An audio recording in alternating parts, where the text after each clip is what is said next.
Koplak, baru diancam dilaporkan ke polisi oleh anak buah Luhut, Chongor Didu auto lockdown. Saat ini, yang hangat dibicarakan oleh masyarakat dunia maya dan dunia nyata tidak hanya soal corona saja, tapi juga ex-pendukung Prabowo di Pilpres 2019, Said Didu tidak luput dari sorotan netizen. Pertanyaannya, siapakah Said Didu ini dan kenapa ia begitu populer di saat corona sedang mewabah saat ini? Si Didu ini sebenarnya pernah masuk dalam lingkaran pemerintahan Presiden Jokowi.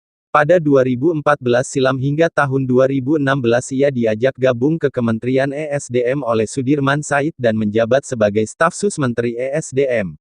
Selain itu, ia juga pernah ditunjuk sebagai komisaris di PT Bukit Asam. Namun karena Sudirman Said dipecat oleh Presiden Jokowi dari kursi Menteri ESDM kala itu, otomatis secara tidak langsung si Didu ini juga didepak dari kementerian yang bergerak di bidang energi dan sumber daya mineral tersebut.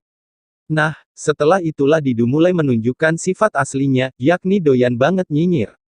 Termasuk saat dia masih menjabat sebagai komisaris di PT Bukit Asam, si Didu ini sudah mulai berani nyinyirin pemerintah dengan nyinyiran yang unfaedah pula.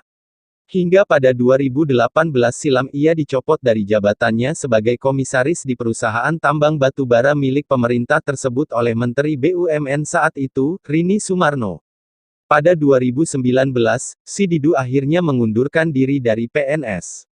Karena malu dong. Masa PNS yang minim prestasi tapi terus nyinyirin pemerintah kayak Mardhani Alisera. Kan gak lucu. Pasca tidak lagi menyandang status sebagai PNS inilah, si Didu semakin leluasa menunjukkan jati dirinya sebagai kampret. Ia sempat membela pasangan Prabowo Sandi di MK sebagai tim kuasa hukum terkait sengketa Pilpres 2019 silam. Hanya saja, perjuangan Didu itu kandas di tengah jalan. Bukannya ditunjuk oleh Prabowo sebagai Menteri ESDM, gugatannya malah ditolak oleh Hakim MK. Kekalahan Prabowo ini semakin membuat Didu dongkol kepada pemerintah. Sehingga tidak hanya presiden saja yang ia sasar dengan congornya, tapi juga menteri di Kabinet Indonesia Maju. Teranyar, Didu menuding tanpa bukit, Menteri Kemaritiman dan Investasi, Luhut Binsar Panjaitan hanya mementingkan urusan pribadi saja dibandingkan menyelesaikan wabah virus corona. Kalau Luhut kan kita sudah tahulah. Ya memang menurut saya di kepala beliau itu hanya uang, uang dan uang, ujar Didu saat diwawancarai oleh Hersubeno Arif. Saya tidak pernah melihat bagaimana dia mau berpikir membangun bangsa dan negara. Memang karakternya demikian, hanya uang, uang, dan uang, lanjutnya.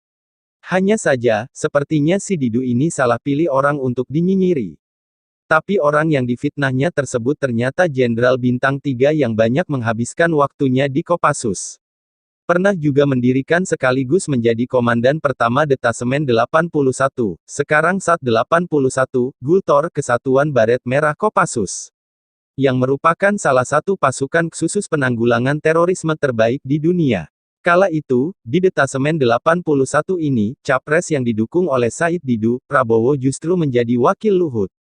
Lantaran Prabowo jadi menantu Soeharto saja, sehingga karirnya mampu menanjak cepat di militer. Selain itu, berbagai medan tempur juga sudah dijalani oleh Luhut. Termasuk di Timor Leste. Jadi, kalau si Didu ini diibaratkan kelinci, ia tanpa sadar mencabut kumis harimau.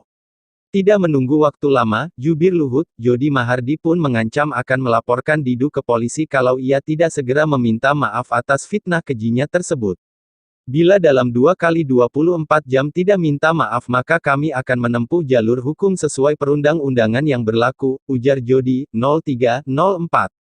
Secara keseluruhan, seseorang dapat dikenakan pasal hate speech, pasal 317 KUHP dan 318 KUHP dan juga dapat dikenakan pasal 45A ayat 2 UU nomor 19 tahun 2016 terkait IT jika menyebarkan ujaran kebencian, yaitu bisa memprovokasi, menghasut, serta penyebaran kabar atau berita bohong melalui media sosial, lanjutnya.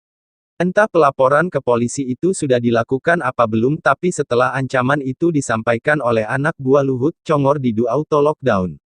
Ia tidak lagi nyinyirin pemerintah di akun Twitternya. Yang ada justru ia lagi metik bunga anggrek berwarna merah jambu. Kemudian, Didu juga pamer rekam jejak bapaknya, yang diklaimnya sebagai pejuang kemerdekaan yang mempertaruhkan nyawanya untuk NKRI. Entah, untuk apa tujuannya. Sebaiknya si Didu ini dijaga kesehatannya. Biar nanti kalau di penjara dia gak perlu merengek-rengek minta penangguhan penahanan kayak Mustafa Nahrawardaya dulu. Kasihan juga bapaknya, sudah berjuang untuk NKRI tapi malah punya anak durhaka macam si Said Dildo ini.